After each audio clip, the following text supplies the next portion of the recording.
So I'm Subhadramati, and very nice to see you. And I'm doing the class this evening with Kusla, Sarah, and then there's a whole team of us. And yeah, as I was saying, what I'm going to do now is talk for a little bit, tell you a story actually, and then talk a little bit about it, and then there'll be tea, and then there'll be more meditations, questions and answers, and ritual. So what we've been concentrating on for this series, we run our Dharma Night class usually in little series, is stories from this book here. It's called Tales of Freedom. It's by a very senior teacher in our movement called Vasantra. And I remember actually when he brought this book out when I was living in Dublin, very, very exciting. And what he's done actually, it's really good. So basically he's just picked stories mainly from the Buddhist tradition, but not just the Buddhist tradition, that speak to him of freedom. And I was thinking actually that in itself is there's something in that is stories he's responded to. We've all got stories, haven't we, that we respond to, whether it's something we've read in a newspaper that just seems like someone's done something really brave or something like that, or something we've heard. I was just thinking there when we were doing the meditation, it just flashed into my mind, oh, that would be quite interesting if each one of us made a little compilation of what are our tales of freedom, stories we know of or have heard or have been passed down. And that is what Vasantra's done, as I say, mainly from the Buddhist tradition. And each week what we're doing is we're retelling one of these stories and having a bit of a discussion about it. So that's what I'm going to do this evening. And this is a very dramatic story. Actually, they're all pretty dramatic. But this is, as a matter of fact, it's so dramatic I didn't want to do it. I was, Sri Man said, you've got to pick a story. And I was like, no, please don't make me tell that one. And he was just sitting smiling. He wasn't trying to make me do anything. Then I thought, oh, this is probably the one I've got to do, because I obviously have a response to it, but it's quite strong and a bit shocking. So apparently this is a true story, verifiably true. And it takes place in a small Chinese town in the beginning of the 19th century. So if you can just imagine, you're in this little town, on the corner of the street, a huge crowd has gathered. Everybody basically in the whole town is out. And in the centre there's a man struggling, really, really struggling. And everybody is tying him to a horse, yeah? He's been tied to a horse and he's desperately trying to struggle and get away. And the horse isn't a real horse, but it's made of copper, yeah? So this horse is made of copper. The man's trying to be tied and he's in panic and he's pleading for mercy. And it turns out, somehow we find out that he's a convicted thief. And this copper horse has got, what we see actually before we realise what the horse is, we see someone with a torch, a flaming torch, like an Olympic torch. And then we realise that this copper horse is completely hollow. Oh, so gruesome even to say. Inside the belly of the copper horse is all wood and branches and stuff. And they're going to, as soon as the man's tied to it, they're going to light this horse. So he is going to, obviously it'll get red hot, and it's an execution, but it's a torture. It's an execution by torture, really. So no wonder he's struggling so much and so terrified and trying to get away. Suddenly, somebody pushes to the front of the crowd, yes? And he's not Chinese, he's wearing a Tibetan garment. He's recognisably Tibetan. And so he's a complete stranger to the town, and suddenly he calls out, like, stop, wait. you've got the wrong man. You've got the wrong man. That man isn't guilty. I'm the thief. I said, stop, wait, I'm the thief. And so, of course, there's a great commotion in the crowd. They can't believe it. They're like really aghast and also quite angry that they were just about to kill one of their own kind, and this foreigner is the real thief. Yeah. So they quickly untie the man that was going to tie up. He, as you can imagine, just as startled and runs away. And they tie the new victim onto the horse, and they light the fire, and the flames start to sort of lick around the wood, and the whole thing's becoming red hot. The crowd's all, sort of baying for blood, as it were, and. Well, they get a bit disappointed in some ways, the crowd, because the man on the horse doesn't move a muscle. He doesn't squirm, he doesn't cry out, he doesn't seem frightened. He just continues to sit there completely upright, as if in meditation, dignified. And he seems to be looking at something very far away, but very beautiful. And he just sits like that, and it's the most dignified death any of them have ever seen.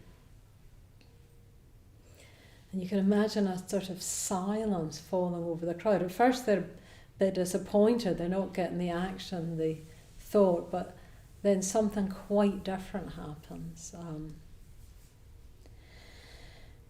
Meanwhile, elsewhere in the town, 2 other Tibetans are getting a bit uneasy. Their companion, who was with them and went for a short walk around the town, hasn't come home. And they're thinking he's a bit late, where is he? And they decide to go and search for him. So they go and search for him. And there seems to be quite a lot of people on the streets. So, it's not long before they meet someone returning from the execution. And, they say, have you seen our friend, the other Tibetan? And the man they bumped into takes quite a lot of satisfaction in telling them, your friend was actually a thief and we've executed him.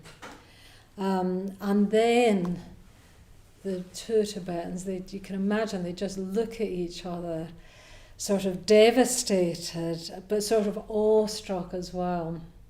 And they realise what must have happened. So they've only just arrived in that place with their beloved Dharma teacher, Dola Jigme Khaozang. And they realise what must have happened, that their great teacher must have seen the execution about to take place and couldn't bear to see another human being suffer so much. And realise that the only way, it was about to happen that second, the only way he could get that man free was to claim to have committed the crime himself. And that's what he had done. So his 2 friends realise, or his 2 disciples realise, that their master has given up his life for someone that he never even met, even a criminal, and he had died this sort of awesome death in meditation on this copper horse. So that's the dramatic story that I didn't really want to tell, but it's very, very striking. So I don't know. I mean, before Visandra's got his reflections, and in a way I've got some reflections just on the back of his reflections. But what do you think? Like, people here in the room, we might have a few responses, but also if you're watching on YouTube, maybe you could just put a couple of things in the chat, just a word or two about, well, what are your responses to this story? And Nick can read them out to me. So what about people here in this room? What's your immediate responses to this story? Remember, it's always good to say your real response, not what you think you should be responding. Any responses to this story? Yeah. Reminds me of Christ. Ah. Something. Yeah. So, and say more about remind you of Christ. Just the giving up your life for someone else. Yeah. Reminds me of a kind of martyrdom. Okay. Also made me think about, is it false speech? Okay, yeah, to say that. Okay, so 2 questions. So is it a kind of martyrdom? Let's stick with the martyrdom bit, if you don't mind me asking a bit more. Has that got what association has martyrdom got? Has it got a positive association or a negative association or neutral? A bit of both, I think. Yeah? Yeah, I mean, I like the Christ story. I think it's got beauty to it. Yeah. It's also got its pitfalls. Okay. So, but I think it's beautiful. Okay. It's a beautiful thing to offer your life to someone you don't know. Yeah. But it also made me think, was it a lie? Okay, let's come back to the what is a lie. We'll hold that thought. But it sounds like so it's got a sense of martyrdom, and that's both got beauty in it. But if you don't mind me just asking bit more, but it sounded like maybe there wasn't just beauty in it. The idea of martyrdom. Well, I guess only coming from a Christian point of view, that it was it could be a bit of a. I'm not saying this was like that, but it became a bit of a badge thing. Okay, so that side of it. Yeah, it could become okay. So I really that really ties in with something I want to say later. So there's a sort of sense of, is this a sort of martyrdom thing, which is beautiful, that one would be prepared to give one's life, but does it become a bit of a badge thing? So that I'll come back to that. Anybody online got anything there, Nick? Wendy has responded, how horrific. How horrific, yeah. And Ella says she can't imagine that level of compassion where you'd rather go through excruciating pain because that's less painful than watching a stranger go through the same. Okay. Very inspiring. Okay, so who did you say it was? Wendy?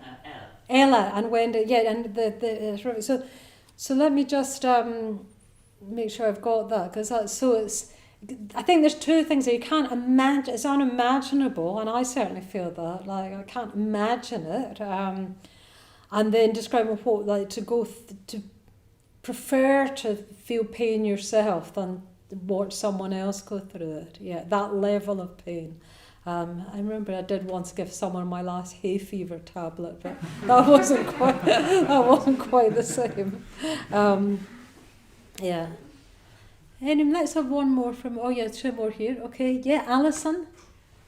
The thing that most came to me was that the absolute submissiveness of it. That he couldn't have been in excruciating pain because he wasn't reacting. Okay. Yeah. Which is if it was true, it's extraordinary. Right. Yeah. Yeah. So how? Yeah, and it sounds like. Just. Yeah. This is going to happen. Yeah. Yeah. So that is extraordinary, isn't it? It sounds like he somehow wasn't. Well, he certainly wasn't crying out or seeming to be in any sort of pain. So that's quite something, isn't it? Yeah. Is that what you meant, Alison? Yes, that's what I meant. Yeah. It's, Yeah. If something really hurts you, you can't help but react to it. Yeah. So what was happening there? What was happening there? Good question. So maybe we can try and explore that. What was happening there? There's one more. What were you going to say? It's part of me thinks that it's wrong that he did that because his life was more valuable than the thief's. But then, if the fact that he did it proves that I don't know, in a way, it's confusing, yeah. Yeah, okay, right. Not quite sure how to explain what I'm trying I to say. think you mean, how do we weigh up one life, even if it's your own life, against another life? Is it something like that? He was a lama, so he had perhaps so as his a... life must be worth more, but then obviously it's not worth more. That he knows that, and so he chose to make that choice, but I wouldn't have been able to make that choice Okay, for yeah. them. For them, if you'd been Right. said, okay, here's a thief, here's a lama, which Yeah. one's got to go? Right. But he Is made it something like that? Sorry. Dear, I didn't make it. Yeah. And he made that choice Yeah. in Yeah. a way that I would have thought was unintuitive. That you would have... Thought was unintuitive. Okay. Yeah, that's very interesting, isn't it? I wonder if we'll get onto that as well. Let me see if I can weave that into what I'm going to try and say. Everything I'm going to say is actually what Cassandra said, really, with a few of my own examples thrown in. So, okay, so we've got this this lama who has, as Ella has said, been so moved by this suffering or potential suffering of another person that it's been unbearable to him, and he would give, what we usually think of as our most precious thing, our own life, so that other person doesn't suffer. And the ideal that's been lived out here is, of course, the Bodhisattva ideal. And the Bodhisattva ideal is when that's been activated, when we're completely moved by the suffering of others, also their joy and growth in the Bodhisattva, which Bodhisattva means enlightenment being, really. There's an absolutely beautiful word that some was on one of the recent retreats we're exploring, anukampa. So anukampa, who can remember what that means, who was on the retreat? Can you remember?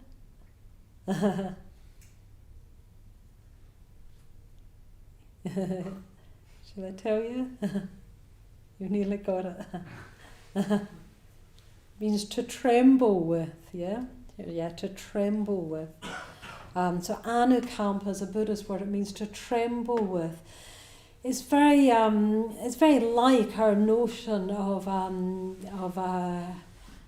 resonate. We say we resonate with someone's suffering and their joy. I think that's quite important. And I'll come on to this later. It includes being like resonating with someone's joy as well as it means feeling with someone. It's like empathy or sympathy, but it's stronger than that because it's got this vibrational trembling with quality. So that's a bodhisattva. First of all, a bodhisattva being is someone who trembles with the joys and sorrows of another being, feels them as if they were their own. Interestingly enough, that is the exact opposite of what the people who were about to torture this thief is. Because torture, I think this is, why it's horrendous in the hearing of it, is actually worse. It's even worse than just straightforward killing, if there can be such a thing. It's actually like to torture someone to death is the absolute of violence, is the absolute of non-fellow feeling, because you absolutely know that other person or creature does not want this to happen. Is the opposite of what any living being would want to happen to them, to be tortured to death. I think that's unquestionable. That's unquestionable. So in order to do that to someone, it must be like an anukampa, or the prefix an means the opposite of, so it must be the absolute opposite of anukampa. You're cutting off from all fellow feeling with another being. Actually, that means you're cutting off from your own humanity, actually. I think it must be. I think you're only, if you cut off so strongly with the humanity in another, I think you're doing that at the expense of your own humanity. Just as the more we're in touch with fellow feeling and resonance and anukampa, the more we're in touch with our own humanity. So a bodhisattva, first and foremost, that's a characteristic, is has this quality of anukampa, absolutely. But they also realise, and this might start to touch on Alison's point, although it doesn't go the whole way, is they realise that while they are unenlightened, i.e. sort of driven by selfish motives, then the help is limited, yeah? So all of us unenlightened, I'm guessing, that's certainly true of me, that I'm unenlightened. To the extent I'm unenlightened, I can't really fully help because, there's no possible way I'd be able to do what this Lama did. I couldn't. It's just I couldn't. I mean, it's so remote from what I could do, but I couldn't even like little things. I can notice my own selfishness. So a bodhisattva being is someone who feels the desire to help, but also knows that to be of the best help has to become enlightened themselves, has to have let go of all selfish and greedy and hateful delusional motives themselves, has to in fact have turned about in the deepest seat of consciousness. And I think maybe this does respond to what Alison's saying, that the deepest seat of consciousness is deeper than the fight or flight instinct that we as sort of human animals can't imagine being without. But enlightenment is even deeper than that, yeah? So that's why you can have a being eventually who would not even do that. And, we would just instinctively draw our hand out of a fire. I mean, that's good, we would, isn't it? Because you need that biologically so you don't get burned and so on.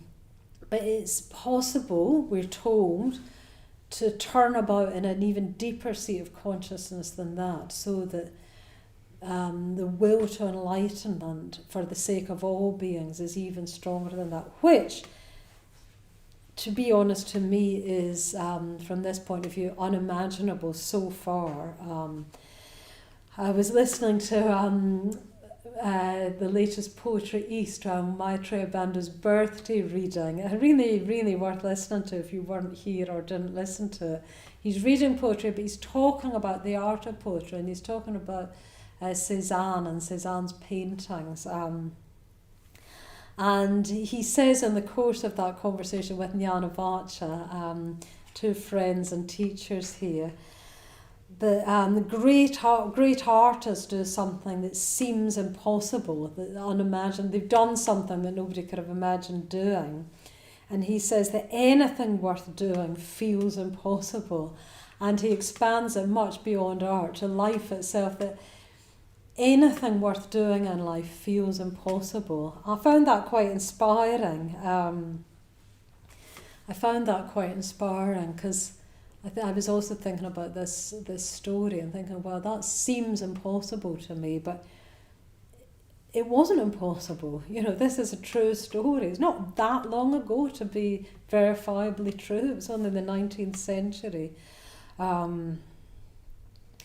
So what the Bodhisattva's got these qualities of being moved by the suffering and joy, being enlightened, not being driven by selfish motivations. And the other thing about the Bodhisattva is that they take continuous initiative. And that's what Dola Jingme Khalsang did. He's just walking down the street. He sees something that's completely none of his business. he's only a visitor in the town. This is going on, it's not even his people, as it were. It's just something he would have been perfectly excused, if you like, wouldn't he, to just go back to his friends and say, I saw a terrible thing, it was really upsetting, let's get out of here, it's a bit barbaric, You would have, that would have been, nobody would have faulted him for that, nobody would have said, no, you should have da-da-da, you wouldn't have. So he takes something that's completely not his business and makes it into his business. So that then starts to feel a bit more possible for us, doesn't it? We might not be able to give our life, we might be very, very far from that.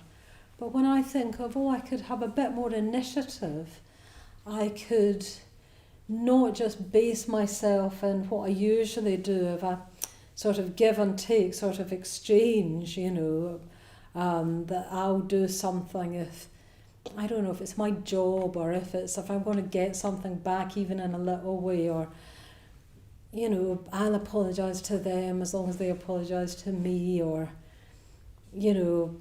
I'll kind of cook the dinner because it's my turn or whatever. All that is, to other people, that's certainly my usual sort of mode, But what we could do, if we were trying to practice this Bodhisattva ideal, is make the first move. I really love, two different quotations have come to mind simultaneously. One is Bhante Sangharakshita, my favourite one. He says that somebody who's acting in this way loves where there is no reason to love. And I really, really like that. And I think you can expand that forever. You could say forgives where there's no possibility of forgiveness. Is creative where there's no possibility of creativity. And then I was also thinking of the English poet W.H. Auden, who says, if equal affection cannot be, let the most loving one be me. So again, that's taking the initiative. That's not waiting for someone to text you before you text them or something. That's not measuring, this birthday present that someone gave me was, I don't know, worth so much, so I'll, do all those things that we do, trying to balance it out. So somebody who's practicing on this Bodhisattva path takes the initiative. What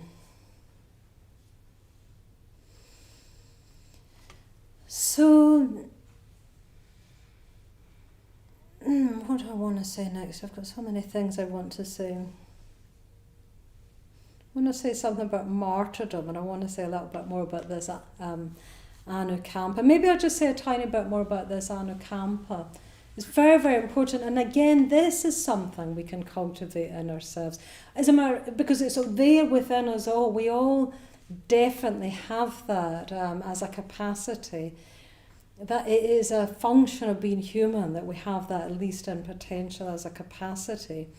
What we have to do is allow it to be drawn out more, because it's not the only potential we've got within us. We've got all sorts of competing things going on, but we've definitely got this capacity for Anukampa there within us, and we can, by giving it attention and by acting on it, we start to make it stronger within us.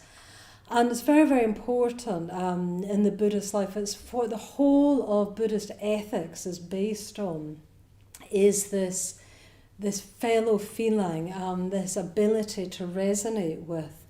I've thought about this quite often. One of the things I do here at the Buddhist Centre is I'm one of the Mitra conveners. So when someone wants to take that step in becoming a Mitra, which means that they're saying they're a Buddhist, they're trying to practice the ethical precepts and doing that within Triratna, I've got the extreme pleasure actually of talking to them about that. I've done that with many hundreds of people over the last number of years. And one of the things we usually discuss when someone's about to become a mitra is how do they feel about vegetarianism and veganism, and are they trying to put that into place in their lives? And sometimes that's easy for people. It's not a rule, by the way, but because it connects with this quality of anukampa and the metta bhavana, it's quite an important area to talk about. And yes, some people find it easy, and some people have often said to me it's a bit of a struggle. And what I started to do was, if someone was finding it a bit of a struggle, I didn't tell them to try harder. I didn't give them any sort of real guidelines about how to become a vegetarian. I didn't give them any recipes or anything like that. But what I asked them to do is to start putting animals, especially the animals they were eating, into their metta bhavana practice. And I remember particularly talking to one woman the next time I met her, and she said she had been doing that, and she said she suddenly realised that eating meat would be the same thing now as if she was to take her own beloved pet cat and kill it and cut it up and eat it. And she realised she couldn't do that, and so she was vegetarian now. And I was really, really pleased, not so much with the fact of her becoming a vegetarian, but this quality of anukampa had been drawn out of her into action, because that feels much, much more important than thinking that Buddhist ethics are about rules. You can't keep rules if you put your mind to it, but it doesn't do you a blind bit of good, really, to be perfectly honest. It might do other people a bit of good if you don't eat them or something, if they're an animal, but it doesn't really do you much good. But developing this quality of anukampa, or fellow feeling, of metta, really does do you a lot of good, because it increases your fellow feeling for other creatures, and that increases your connection with your own humanity.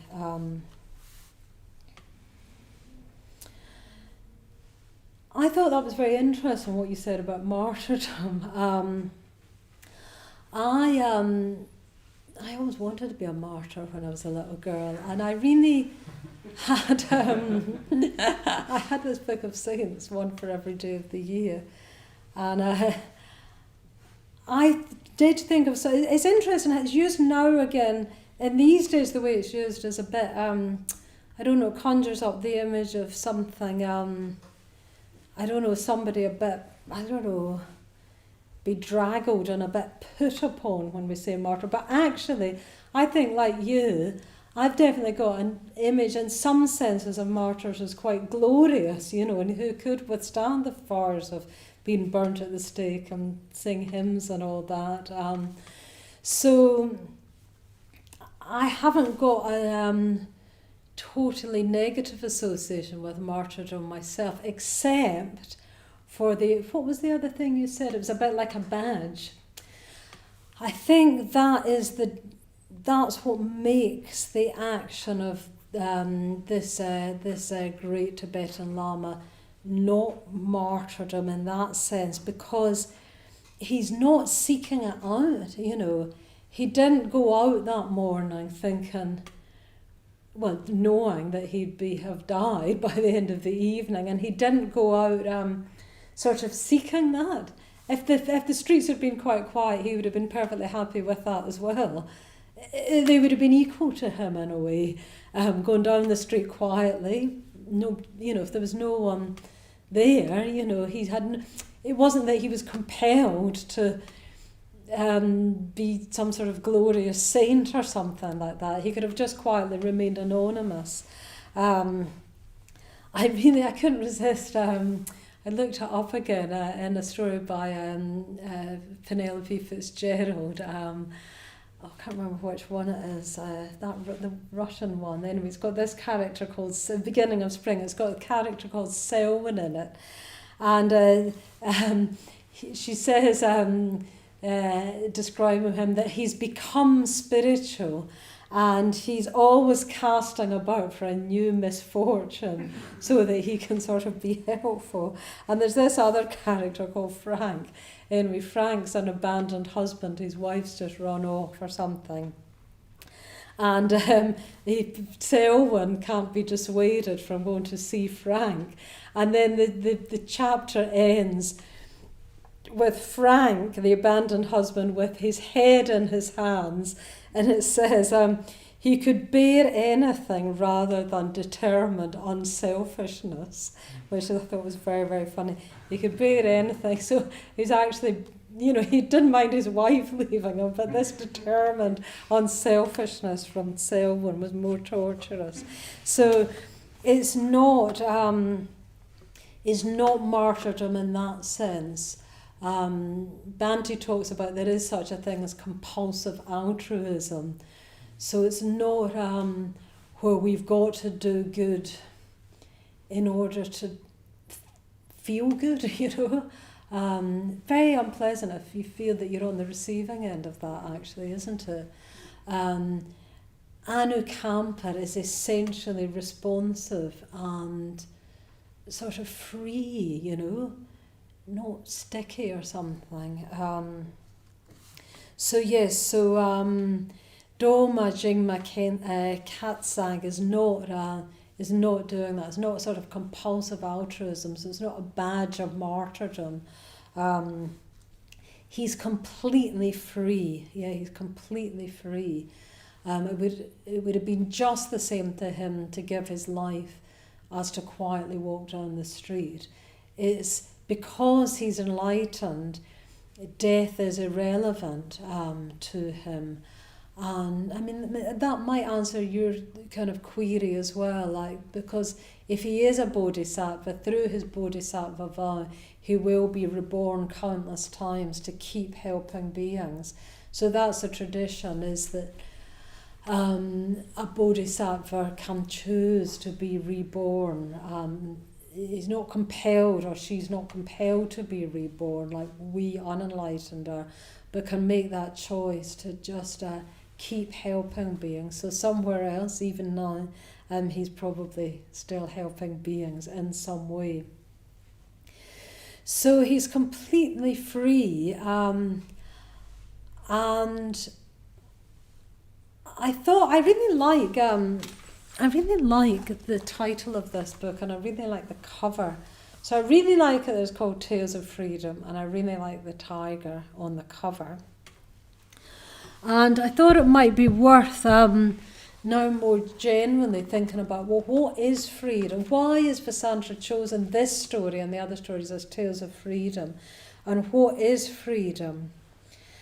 So, and why have we got this tiger on the cover? So freedom, first and foremost, most basically, I think means to be not bound by external circumstances. I've always been very, very inspired by that notion, even before I was a Buddhist. It's definitely not the prerogative of Buddhists to be free in this way. Many people are free in this way. You hear great tales of heroism where people are not bound by their external circumstances, don't you? My most inspiring one that I go back to, I've reread at the beginning of the first lockdown, is An Evil Cradling by Brian Keenan, who's an Irishman taken hostage in Beirut a number of years ago now, and really held in unbelievably difficult confinement and beaten all the time and half starved and everything, but actually retains and it actually grows within him an inner freedom where he actually realises, not just as an idea, that he is more free than the people that are imprisoning him, that they're more captive than he is because he's free in his mind. And you might all have a favourite story of somebody like that you've read about or maybe even know, where somebody's not bound by their external.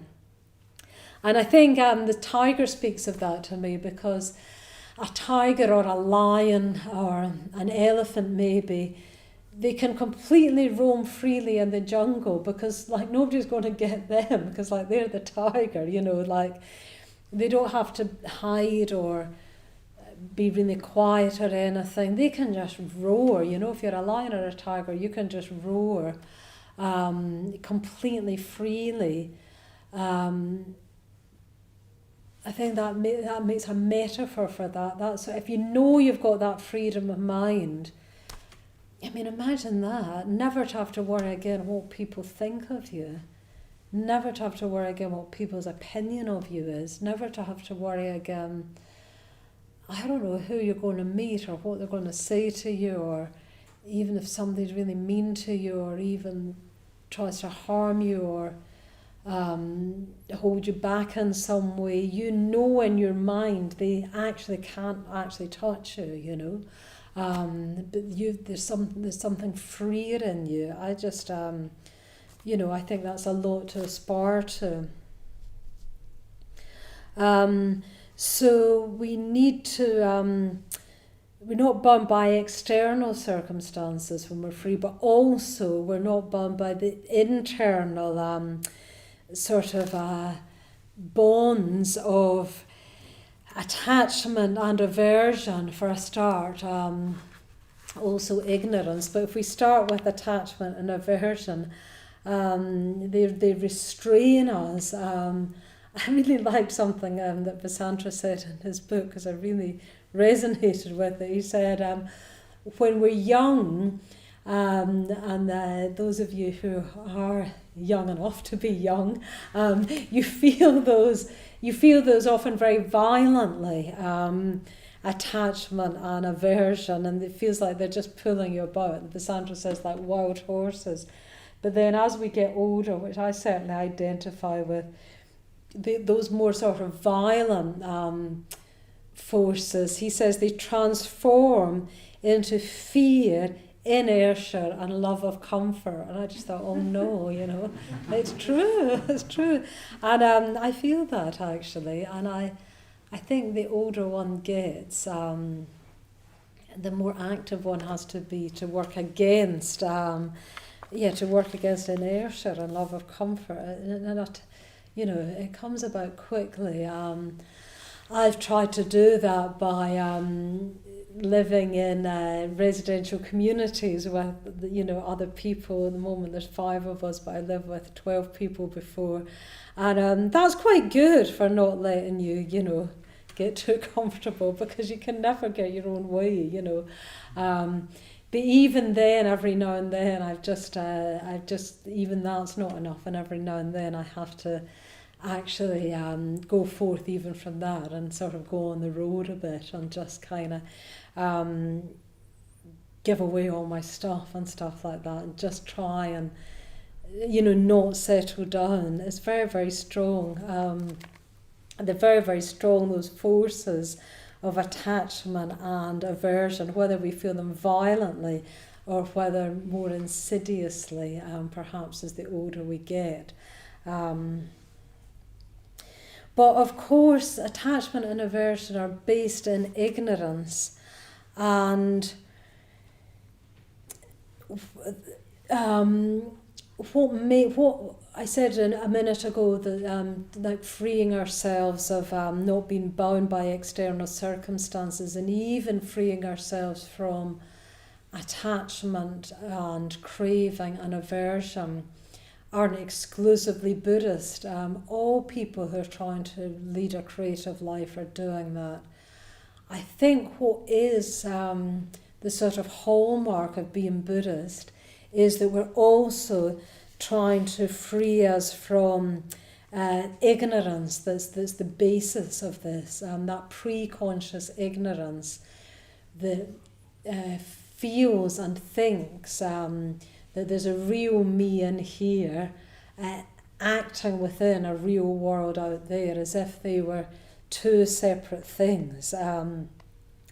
And what the Buddha realised is it is possible to free ourselves from that that very deep notion, and also that until we do that, we will suffer.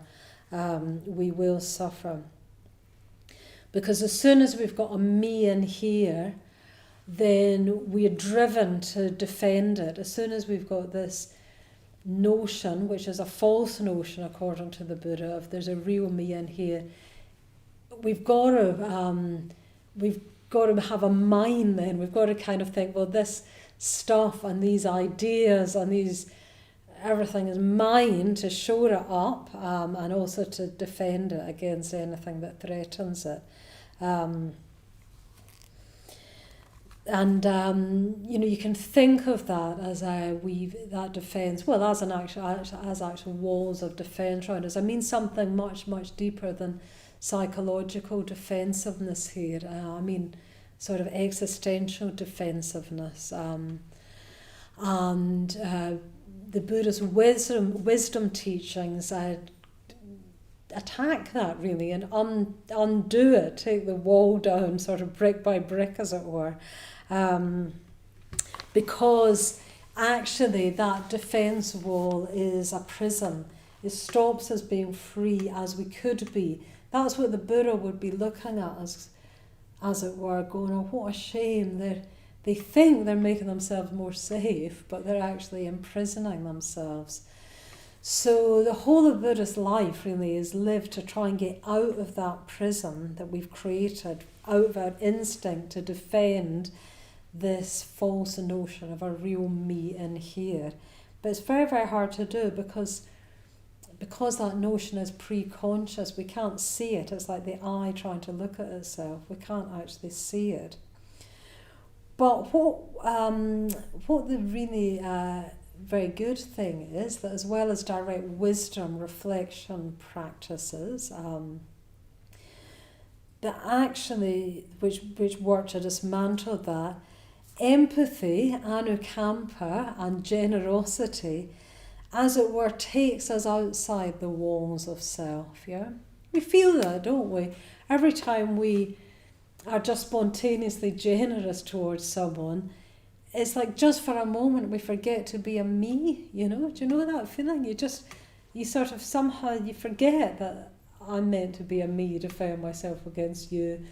You just, when you're spontaneously generous, often in moments of beauty as well, you sort of positively forget to be a me.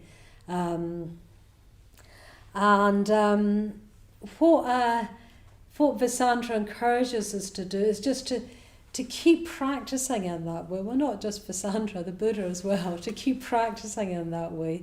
But Visandra gives it a couple of images. He said that sometimes you might step outside those walls of self and realise that it's so enjoyable that you forget to go back inside again. And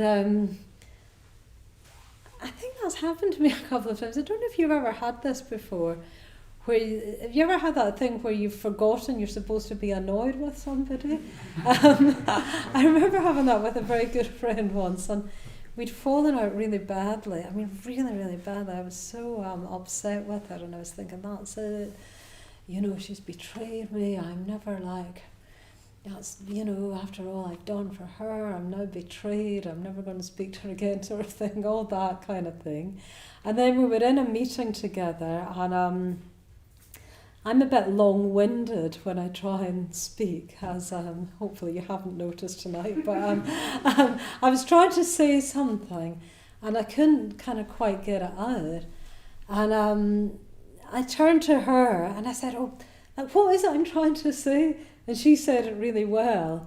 And I said, oh yeah, thanks, that's what. And then I went, oh, I was never going to speak to you again. I sort of felt like the defence had to come back. I'd sort of forgotten that I was annoyed. Anyway, I thought that, but it wasn't interesting. As soon as I remembered, I don't quite know what I did, but it was a bit of a funny feeling. So sometimes we can, I quite liked that sometimes we can step outside and sort of forget to go back in, because we realise it's more pleasurable to be in connection, to be in fellow feeling, to be tuned in with another person, to be in resonance with another person or even people, that we just, the defences just melt away, or we forget to go back.